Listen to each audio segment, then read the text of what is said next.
हम लोग ने समझा था टी रेशियो क्या होता है, और अगर हमें एक टी रेशियो दिया हो तो हम अन्य टी रेशियो की वैल्यू कैसे निकालेंगे, कैसे बताएंगे, यहाँ तक की बात हम लोग ने प्रीवियस क्लास में सीख लिया था।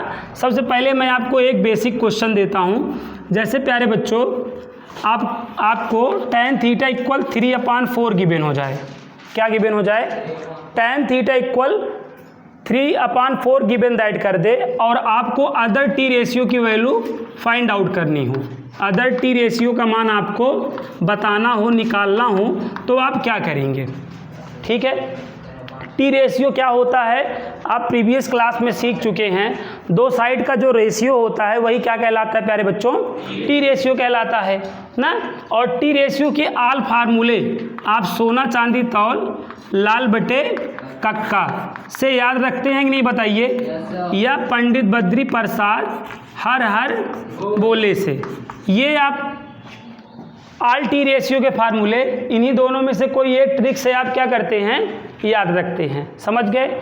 अब यहाँ पे देखो, आपके पास क्या है प्यारे बच्चों? आपके पास tan है, तौल है बोले तो tan है, तो tan का फार्मूला क्या होता है वहाँ पे वो देख के बताओ। यहाँ पे देखो L/A, L का मतलब परपेंडिकुलर और A का मतलब बेस। तो आपके पास देखिए क्या है, 3/4 है कि नहीं? 4 ना, 3/4 है। L/A की वैल्यू, P/B की वैल्यू आपके पास क्या है? 3/4 ना। तो आपको मैंने प्रीवियस क्लास में, कल के क्लास में मैंने क्या बताया? तो P का, इसका रेशियो का तो ये मतलब है नहीं कि P आपका 3 होगा, B आपका 4 होगा ना। तो अगर आपके पास क्या हो प्यारे बच्चों, रेशियो हो, और आपको L और L पर, L मतलब लंब, परपेंडिकुलर की लेंथ आपको चाहिए हो, तो आप हमेशा क्या करेंगे? 3x और 4x ऐसा लेट करेंगे कि नहीं बताइए? कभी भी रेशियो गिवन होगा तो ऊपर देखो x आपको ज्वाइन करते चलना है, x आपको ज्वाइन करते चलना है, क्योंकि यही कट गया रहता है ना। और जब हम टोटल लेंथ बताने लगते हैं या टोटल विड्थ बताने लगते हैं, तो हम उसके बगल जो नंबर से मल्टीप्लाई होके वो जो कट गया रहता है उसको हमें वापस, हमें पता तो रहता नहीं है किस हो सकता है 5 का गुणा हुआ रहा हो सकता है 7 का गुणा रहा हो, मतलब लेकिन किसी ना किसी का मल्टीप्लाई हुआ ज़रूर रहता है। तो इसीलिए जब रेशियो गिवन हो और हमें जो है क्या लंबाई और ये क्या है लंब और आधार को हमें पूरा जानना होता है, तो हम यहाँ पे x और x मानते चलते हैं, तो इससे हमें वो पूरी लंबाई पता चल जाती है। कल के क्लास में मैंने ढंगवत बता दिया था, ठीक है। आज की क्लास में बस इतना ही समझिए कि अगर आपको रेशियो गिवन हो तो ऊपर आपको क्या करना है, ऊपर और नीचे क्या करना है, x कंबाइन करके इस तरह क्या कर लेना है, लेट कर लेना है, बोले तो मान लेना है। बताइए सब लोग को लेट करना मानना आया कि नहीं? और आपको मैंने क्या बताया था, जो टी रेशियो है उसका यूज केवल और केवल राइट ट्रायंगल में हो सकता है, समकोण त्रिभुज में हो सकता है। तो हम यहाँ पे क्या बना लिया करेंगे, समकोण त्रिभुज बना लेंगे, बोले तो राइट ट्रायंगल बना लेंगे, और कोई भी राइट ट्रायंगल बना सकते हैं। तो ये कोई ना कोई राइट ट्रायंगल है, तो इसको मान लो ABP वाला है जो आपको रखे सबसे आगे, ठीक है। तो ये 90 है कि नहीं बताओ? ये 90 है, और इसका एक्यूट एंगल क्या मान लो आप? थीटा लेट कर लो। तो ये जो 90 होता है उसके सामने की भुजा अपोजिट साइड क्या होती है? हाइपोटेन्यूज, बोले तो कर्ण होती है ना। और यही मिसिंग है यहाँ पर, हाइपोटेन्यूज और कर्ण मिसिंग है कि नहीं बताओ? ये जो थीटा है, थीटा की अपोजिट साइड क्या होती है? लंब, दैट मीन्स परपेंडिकुलर, है ना। और ये क्या होता है आपका? आधार होता है, मतलब बेस होता है। यहाँ तक आया? तो यहाँ पे आप देखो क्वेश्चन में आपके पास लंब परपेंडिकुलर क्या है बताओ? लंब या परपेंडिकुलर आपके पास क्या है? 3x। आधार या बेस आपके पास क्या है? 4x है कि नहीं? यहाँ पे क्या मिसिंग है? हाइपोटेन्यूज, कर्ण मिसिंग है कि नहीं ना। और कोई भी राइट ट्रायंगल में अगर दो साइडें गिवन दैट हो, कोई भी राइट ट्रायंगल में अगर दो साइडें गिवन दैट हो, तो थर्ड साइड के लिए हमेशा क्या लगाया करते हैं ना, यूजिंग पाइथागोरस थ्योरम करना पड़ता है, पाइथागोरस का प्रमेय का प्रयोग करना पड़ता है। तो यहाँ पे क्या करेंगे? By Pythagoras theorem. तो ये आपका हाइपोटेन्यूज ना, तो क्या हो जाएगा ए पी का स्क्वायर बराबर क्या हो जाएगा बताओ, ए बी का स्क्वायर प्लस बी पी का स्क्वायर होगा कि नहीं। ये क्या है by Pythagoras theorem, Pythagoras theorem का यूज किया गया कि नहीं। इसका स्क्वायर इज इक्वल टू इसका स्क्वायर प्लस इसका स्क्वायर, यही तो होता है पाइथागोरस थ्योरम, तो मैंने कर दिया। अब ए बी की वैल्यू क्या गिवन है बताओ ना, ए बी को ही तो आपने 4x सिलेक्ट करा है, तो ए बी क्या है आपके पास 4x का होल स्क्वायर, बी पी आपके पास क्या है देखो, बी पी 3x है कि नहीं बताओ, तो 3x का होल स्क्वायर, तो 4x के होल स्क्वायर का मतलब 4x इंटू 4x, और ये 3x इंटू 3x, बोलो ये क्या हो गया बताओ 16x स्क्वायर, और ये 9x स्क्वायर, इसको ऐड कर लो 25x स्क्वायर, क्या हो जाएगा 25x स्क्वायर। तो ये किसके इक्वल आया बताओ, ए पी स्क्वायर बराबर आया कि नहीं बताओ, आया ना। अब यहाँ के बाद देखो बेटा, तो यहाँ पे क्या है आपके पास, ए पी का स्क्वायर बराबर कितना है 25x स्क्वायर, ए पी करेंगे तो क्या होगा अंडर रूट क्या हो जाएगा 25x स्क्वायर हो जाएगा कि नहीं बताओ। सभी बच्चे 25 का स्क्वायर रूट वर्गमूल क्या जानते हैं, और x स्क्वायर का, तो ए पी क्या आ गया बताएं, ए पी 5x आ गया। बोले तो हाइपोटेन्यूज आपका कण क्या आ गया, सभी बच्चों को आ गया कि नहीं।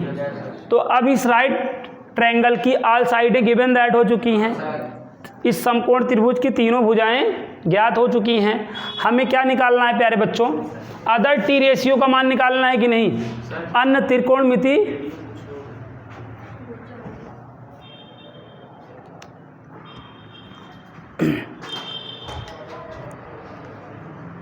देखो, तो यहाँ तक बात समझ में आ गई है कि नहीं बताओ। तो यहाँ पे क्या हुआ बेटा, दो साइडें गिवन दैट थी, अब तीसरी साइड भी मालूम हो गई, तो इस राइट एंगल ट्रायंगल की ऑल साइडें मालूम हो चुकी है।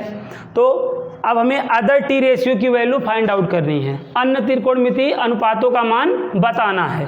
तो यहाँ तक आप लोगों को समझ में आ गया है। अब आगे देखें, अब हमें इसको क्या करना पड़ेगा, इरेज। आप लोग कर लेंगे कि नहीं बताइए, आप कर लीजिएगा, नहीं आएगा तो हमें बताइएगा, फिर हम आपको फिर से बता देंगे। अब यहाँ पे देखिए बेटा, अब यहाँ पे देखिए हमारे पास देखिए 1 टी रेशियो गिवन दैट था, अदर टी रेशियो ज्ञात करने का मतलब 5 टी रेशियो ज्ञात करना कि नहीं। अब यहाँ पे देखो tan का रेसिप्रोकल क्या होता है, tan का रेसिप्रोकल cot थीटा होता है। तो अगर tan थीटा 3/4 है तो cot थीटा तो हम इसको पलट कर ही निकाल सकते हैं ना।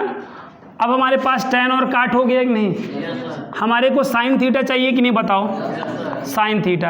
अब यहाँ पे sin थीटा का फार्मूला देख लो, L बाई के मतलब परपेंडिकुलर अपान हाइपोटेन्यूज। अब यहाँ पे देखो प्यारे बच्चों, देखो लंब की वैल्यू क्या है, परपेंडिकुलर की वैल्यू क्या है 3x है, कण की हाइपोटेन्यूज की वैल्यू क्या है देखो 5x। तो x से x क्या हुआ, कैंसिल आउट हो गया, तो साइन थीटा आ गया कि नहीं बताओ।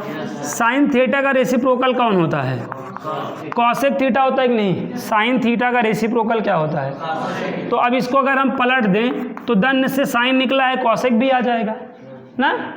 अब यहाँ पे देखो कॉस थीटा का फार्मूला यहाँ देख लो ना, a बाई के है कि नहीं बताओ, a बाई के ना, बेस अपान क्या हाइपोटेन्यूज।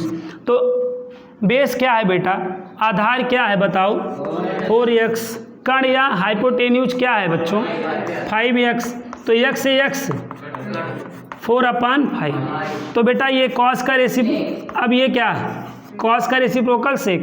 तो अब रेसिप्रोकल में क्या है, अगर ये a बाई के है तो ये k बाई a हो जाएगा। तो एक काम करो, जो ये वैल्यू आई है यही को पलट दो ना, 5/4। तो इस तरह प्यारे बच्चों अगर हमें एक टी रेशियो दिया हो तो अन्य टी रेशियो का मान इस तरह निकाला जाता है। तो उम्मीद करता हूँ ये क्वेश्चन आप लोगों को समझ में आ गया होगा। प्यारे बच्चों हम लोग गलती क्या किए, जो अदर बुक में हमारी गलती क्या हुई, यहाँ पे जब हम रेशियो निकालने लगते थे तो हमेशा ये x क्या होता था, कैंसिल आउट हो जाया करता था। तो मास्टर साहब या टीचर साहब क्या सोचे, मानने के फ़ायदे क्या है, जब ये कट जा रहा है तो ये मानने की ज़रूरतें नहीं है, तो यहाँ से ये मानने बंद कर दिए, यहाँ से मानना ही बंद कर दिए ना। तो वहीं से गलत होना शुरू हो गया ना। ये कट भले जा रहा है लेकिन आपको मानते हुए चलेंगे तो ही आपका, जान लीजिए, करेक्ट। आप एनसीईआरटी का कोई भी क्वेश्चन देख लीजिएगा तो हमेशा x या k या लेमडा करके ही मान के लगाया होता है, वैसे डायरेक्टली वे में नहीं होता है। आपको ये बात का पता होना चाहिए, अगर मतलब एक क्वेश्चन है और वो 4 बुकों में है, साइड बुकों में भी है और एनसीईआरटी में भी है, ठीक है ना, तो जो एनसीईआरटी वाला तरीका होता है वही को करेक्ट माना गया है, वही को करेक्ट माना गया है, वही के सलूशन को करेक्ट माना गया है। जैसे एक क्वेश्चन था, उसका 2 आंसर आ रहा है, क्या आ रहा है, 2 आंसर, साइड बुक में कोई आ रहा है और एनसीईआरटी में कोई आ रहा है, तो वो आंसर कौन सा सही माना जाएगा, एनसीईआरटी वाला, ना कि साइड बुक वाला। तो हमेशा कॉन्सेप्ट किसका सही होता है, एनसीईआरटी का। तो एनसीईआरटी में जो कॉन्सेप्ट होता है वही कॉन्सेप्ट सही कॉन्सेप्ट माना जाता है, ठीक है। सबसे अगर रिसर्च वाली बुक है कोई तो एनसीईआरटी, बाकी तो लोग बहुत सारी बुकें बनाएं, लेकिन एनसीईआरटी में जान लीजिए पूरे भारत का रिसर्च लगा है, तब जाके एनसीईआरटी बुक बनाई गई है। समझ रहे ना बात को, तो आप एनसीईआरटी वाले को ही कॉन्सेप्ट को करेक्ट मान सकते हैं। तो उम्मीद करता हूँ ये क्वेश्चन आप लोगों को आ गया होगा, समझ गए। तो अब मैं आप